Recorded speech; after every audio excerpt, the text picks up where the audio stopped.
Megawati jangan cemberut, ini loh jawaban Luhut, ditulis oleh Anto Cahaya di siwar.com. Seperti yang sudah sering kita baca, dengar, dan juga lihat, beberapa hari belakangan ini, Partai Demokrasi Indonesia Perjuangan melalui Ketua Umumnya Megawati Soekarno Putri dan kadernya menjadi perbincangan hangat di tengah masyarakat.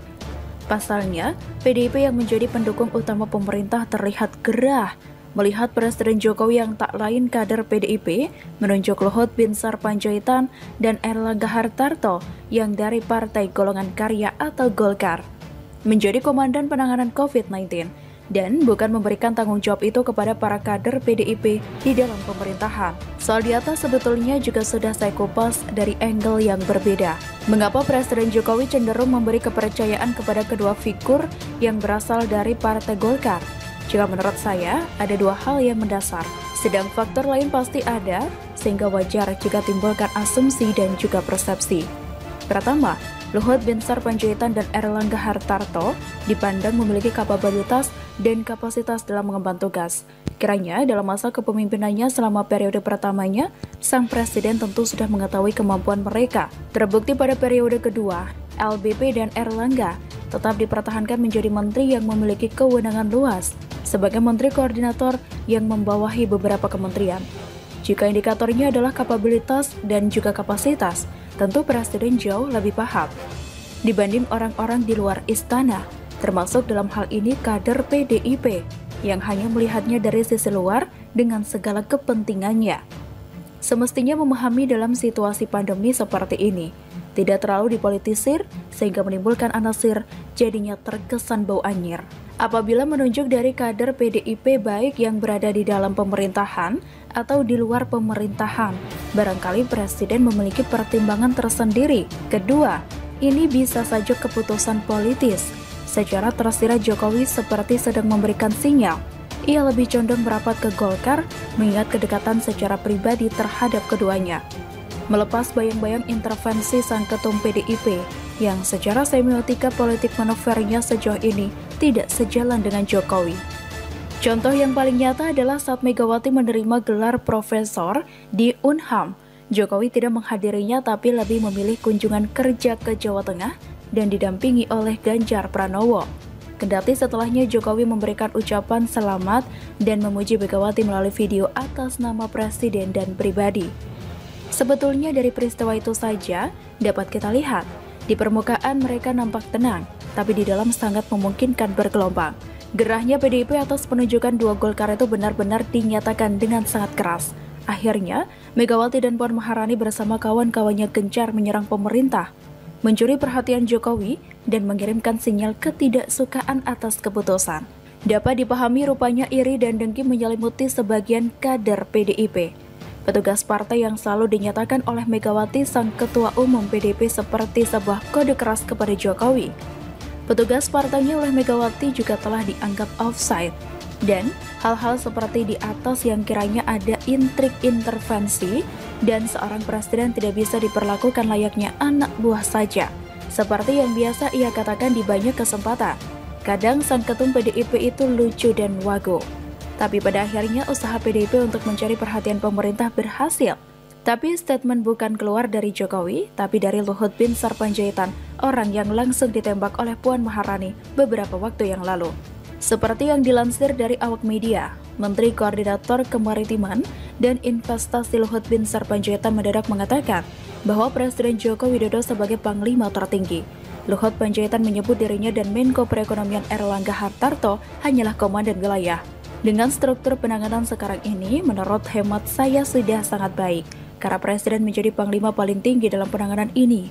Sedangkan Menko Perekonomian dan saya sebagai komando-komando wilayah atau komando lapangan seperti organisasi di militer juga.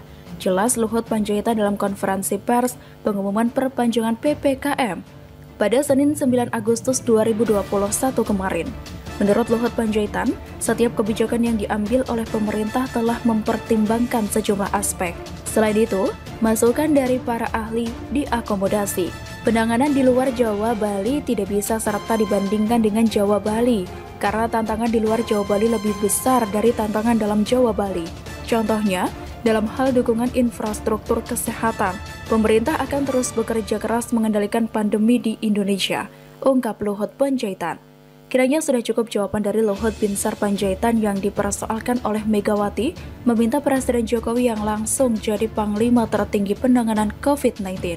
Sebetulnya pertanyaan Megawati itu bagi yang paham juga tak perlu jawaban, sebab bagaimanapun Presiden tetap yang menjadi Panglima tertingginya. Sedang LBH dan Erlangga itu kan hanya komandan. Sederhananya kalau di company, LBH dan Erlangga sebagai CEO atau area manajernya lah. Laporan tetap masuk ke owner, keputusan penting juga bumper terakhir pun owner. PDIP memang lebay, malah milih serang sana serang sini, cari perhatian. Bikin rakyat muak, bilang aja cemburu. Habis perkara, pinjam istilah Gus Dur. Gitu aja kok repot. Demikian. Banding ditolak, Rizik tetap jalani 8 bulan penjara. Selamat menjalani BIP, ditulis oleh video.sb di siwar.com.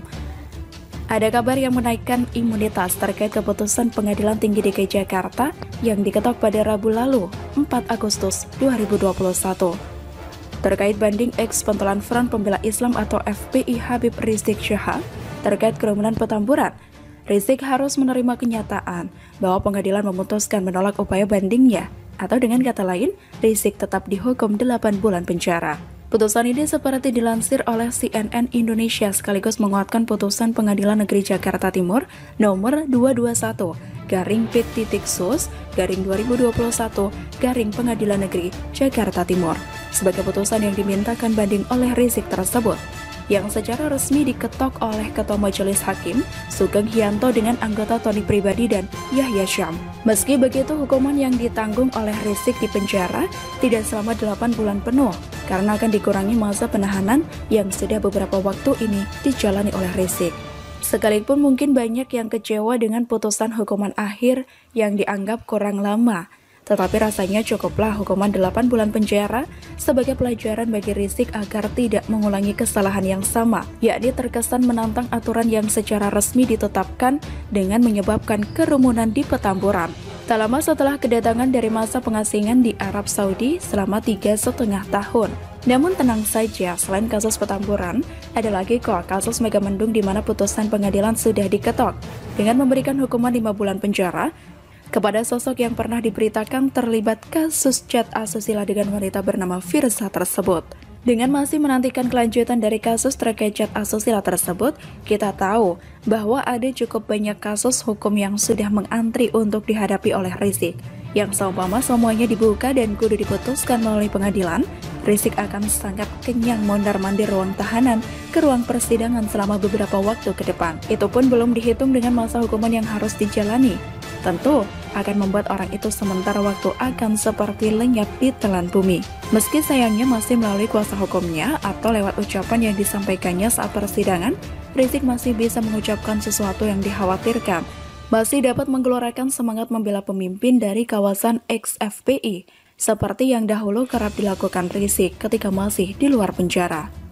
Seharusnya sih persidangan diadakan secara tertutup dan tidak usah diberitakan kecuali terkait penolakan banding seperti ini atau putusan hukuman yang harus dijalani Rizik akibat kasus dan kasus yang selama ini terkait dirinya. Seperti dilansir laman Kompas pada 10 Desember 2020, setidaknya ada beberapa kasus hukum yang pernah dikaitkan dengan Rizik, yakni kasus kerumunan Monas di tahun 2008, kasus chat mesum dengan melibatkan Firza di tahun 2016, kasus penghinaan terhadap Pancasila di tahun 2016, 2 kasus terakhir diberitakan sudah keluar SP3 alias penghentian penyidikan. Namun jangan senang dulu, masih ada 5 kasus lain yang memposisikan Rizik Syihab baru sebagai terlapor, antara lain kasus dugaan pelecehan terhadap budaya Sunda, mengganti salam sampurasun menjadi campurasun pada 2015. Ada pula kasus dugaan penguasaan tanah ilegal di daerah Megamendung Bogor di tahun 2016. Selain itu ada kasus dugaan penghinaan terhadap agama Kristen yang dilaporkan pengurus Pusat Perhimpunan Mahasiswa Katolik Republik Indonesia atau PPPMKRI pada 26 Desember 2016.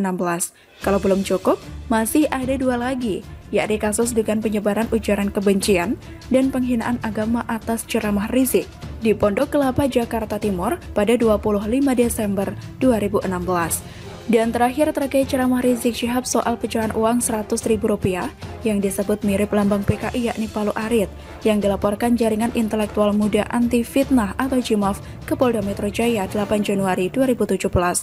Wah, banyak juga antrian kasusnya kalau semua mau dibereskan ya. Semoga Rizik masih diberi cukup kesehatan rohani, jiwani, dan mental yang kuat untuk menghadapi semuanya itu, alias jangan dulu menyusul mereka yang sudah berangkat duluan. Seperti nama-nama yang sudah kita ketahui bersama. Ya, rasanya kurang seru kalau berbuatnya di dunia, ketanggung jawabnya hanya dijalani di akhirat nanti. Biar dirasakan dulu kesaktian dari ucapan Ahok ketika persidangan terakhir di kasus dugaan yang saya anggap pemaksaan terkait penistaan agama yang sejatinya tidak pernah dilakukannya, di mana semua pihak yang menzalimi Ahok akan dipermalukan satu demi satu. Siapkan dirimu Tuan Rizik, kami semua mendukungmu. Maksudnya, mendukung untuk menjalani semua perkara di atas dengan